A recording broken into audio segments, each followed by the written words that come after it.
మీకు మైక్రోమాక్స్ ఫోన్ గుర్తుందా? మన ఇండియాకి స్మార్ట్ ఫోన్స్ వచ్చిన కొత్తలో ఇది ఒక మేజర్ బ్రాండ్. 2014లో మైక్రోమాక్స్ బ్రాండ్ వాల్యుయేషన్ 20,000 crores ఉండేది. స్టార్టింగ్లో ఒక హార్డ్వేర్ కంపెనీగా స్టార్ట్ అయ్యి ఆ తర్వాత ఇండియాలో స్మార్ట్ ఫోన్స్ మార్కెట్ షేర్ని ఓన్ చేసుకోగలిగారు. ఆ తర్వాత చైనీస్ మార్కెట్ డామినేషన్ వల్ల ఈ బ్రాండ్ ఇండియాలో ఫెయిల్ అయింది. అసలు మైక్రోమాక్స్ చేసిన మిస్టేక్స్ ఏంటి, వాళ్ళు ఫర్దర్గా మార్కెట్లో ఎందుకు సస్టైన్ అవ్వలేకపోయారని ఈ వీడియోలో చూద్దాం. 1991లో రాజేష్ అగర్వాల్ గారు మైక్రోమాక్స్ని స్టార్ట్ చేశారు. ఫస్ట్లో వీళ్ళు హెచ్పి, సోనీ, డెల్ లాంటి కంపెనీస్కి హార్డ్వేర్ డిస్ట్రిబ్యూషన్ చేసేవారు. ఆ తర్వాత ఈ కంపెనీలో రాహుల్ శర్మ జాయిన్ అయ్యి మైక్రోమాక్స్ ఇన్ఫర్మేటిక్స్గా మార్చారు. ఒకప్పుడు ఇండియాలో coin boxes and land lines బాగా వాడేవారు. సో వీళ్ళు కూడా ఆ బిజినెస్లోకి ఎంటర్ అయ్యి 2007లో 12,000 ల్యాండ్ లైన్స్ అండ్ కాయిన్ బాక్సెస్ని తయారు చేశారు. కానీ ఆ తర్వాత మార్కెట్ కొంచెం చేంజ్ అయింది.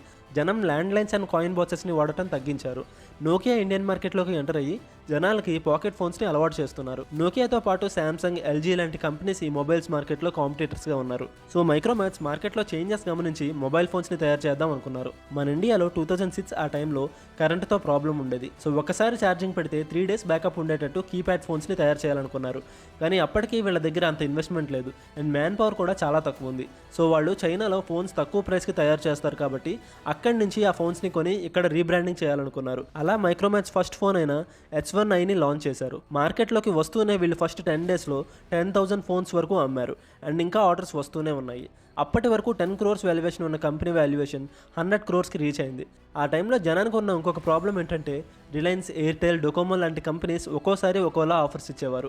ఆ ఆఫర్స్ కోసం సిమ్ని కొన్నాక కస్టమర్స్ ఆ 2 సిమ్స్ని ఒకేసారి వాడటం కుదిరేది కాదు. సో మైక్రోమాక్స్ ఈ కస్టమర్స్ కోసం డ్యూయల్ సిమ్ ఫోన్స్ని లాంచ్ చేశారు. అలాగే వాళ్ళ మొబైల్స్లో రికార్డింగ్ అండ్ బ్లూటూత్ ఫెసిలిటీస్ని కూడా ప్రొవైడ్ చేశారు.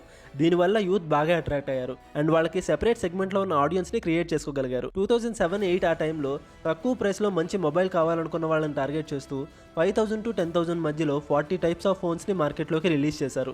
ఇలా తక్కువ ప్రైస్లో మంచి ఫీచర్స్ ఉన్న మొబైల్స్ని సేల్ చేయడం వల్ల వాళ్ళ మార్కెట్ షేర్ 0.6% నుంచి 5%కి పెరిగింది. 2010లో ఫన్బుక్ అని వాళ్ళ ట్యాబ్లెట్ కూడా లాంచ్ చేశారు.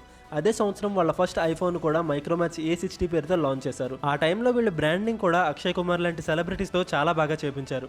2012 ఏషియా కప్ లాంటి ఈవెంట్స్ను కూడా మైక్రోమాక్స్ స్పాన్సర్ చేశారు. 2014లో ఇండియాలో మైక్రోమాక్స్ శాంసంగ్ని దాటి వాళ్ళ సేల్స్ని రష్యాకు కూడా ఎక్స్పాండ్ చేశారు. మన ఇండియా నుంచి ఫారెన్లో సేల్ చేసిన ఫస్ట్ బ్రాండ్ మైక్రోమాక్స్. 2014లో వీళ్ళ మార్కెట్ షేర్ 14% ఉంది అండ్ కంపెనీ వాల్యుయేషన్ 20,000 crores ఉంది. అప్పటి డేటా ప్రకారం ప్రపంచంలో 10th లార్జెస్ట్ మ్యానుఫ్యాక్చరింగ్ కంపెనీగా మైక్రోమాక్స్ ఉంది. కానీ ఈ గ్రోత్ ఎక్కువ రోజులు లేదు. కేవలం 2 సంవత్సరాల్లో జియో 4G లాంచ్ అవడంతో కస్టమర్స్ అందరూ వాటికి అట్రాక్ట్ అయ్యారు. ఇంతకుముందు మన ఇండియాలో ఇంటర్నెట్ ప్రైసెస్ చాలా ఎక్కువ ఉండేవి. ఎవరికైనా అవసరం ఉంటే 2GB, 3GB రీఛార్జ్ చేసుకుని వాడుకునేవారు. కానీ జియో వచ్చాక అందరూ 4G ఫోన్స్ వాడటం వల్ల ఇంటర్నెట్ వాడకం పెరిగింది. సో మార్కెట్లో మిగిలిన ఫోన్స్ కూడా 4Gకి అప్డేట్ అయ్యారు. కానీ మైక్రోమాక్స్ మాత్రం 2G అండ్ 3G ఫోన్స్ని తయారు చేస్తున్నారు. సో వాళ్ళ కస్టమర్స్ కూడా 4G కంపెనీకి అప్డేట్ అవ్వాలనుకొని వేరే కంపెనీస్కి షిఫ్ట్ అయిపోయారు. మరి ఇంత బిజినెస్ లాస్ అవుతున్నప్పుడు మైక్రోమాక్స్ కూడా వెంటనే 4Gకి షిఫ్ట్ అవ్వచ్చు కదా అనే డౌట్ మీకు రావచ్చు.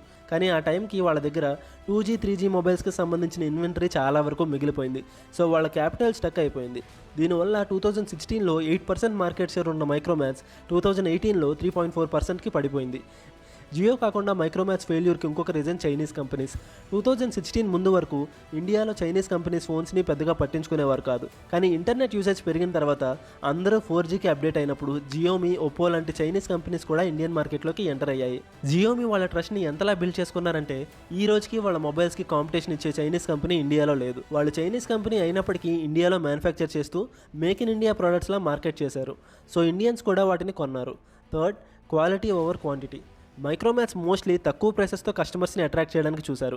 కానీ మిగిలిన ఫీచర్స్ని పెద్దగా పట్టించుకునేవారు కాదు. ఎప్పుడైతే మార్కెట్లో జియోమీ తక్కువ ప్రైసెస్లో మంచి ఫీచర్స్ని ఇస్తున్నారో యూజర్స్ జియోమీకి ఎక్కువ అట్రాక్ట్ అయ్యారు. సో మైక్రోమాక్స్ కస్టమర్స్లో చాలామంది జియోమీకి షిఫ్ట్ అయ్యారు. ఈవెన్ వాళ్ళ సాఫ్ట్వేర్ అండ్ హార్డ్వేర్ కూడా మైక్రోమాక్స్ కంటే బెటర్గా ఉండేవి. సో మైక్రోమాక్స్ కాంపిటీషన్ని భరించలేకపోయారు. Fourth, servicing issues. ఎప్పుడన్నా ఏదైనా ప్రాబ్లం వచ్చి సర్వీసింగ్కి తీసుకువెళ్తే ఆ డూప్లికేట్ పార్ట్స్ మొబైల్ షాప్స్లో దొరికేవి కాదు. ఎందుకంటే వాటి మ్యానుఫ్యాక్చరింగ్ చైనాలో జరిగేది. అక్కడ ప్రోడక్ట్స్ ఇక్కడ అవైలబుల్గా ఉండేవి కాదు. సో వారంటీ ద్వారా తెప్పించాలన్నా 2 to 3 months టైం పట్టేది. రాహుల్ శర్మ ఈ కంపెనీని వదిలేసి వేరే ఎలక్ట్రానిక్ వెహికల్ కంపెనీ స్టార్ట్ చేద్దాం అనుకున్నప్పుడు తన షేర్ వాల్యుయేషన్ 4,000 crores నుంచి 600 crores పడిపోయింది. సో అది గైస్ ఈరోజు వీడియో. ఈ వీడియో మీకు ఎలా అనిపించిందో కామెంట్ చేయండి. అలాగే మరిన్ని బిజినెస్ కేస్ స్టడీస్ కోసం ఛానల్ని సబ్స్క్రైబ్ చేసుకోండి.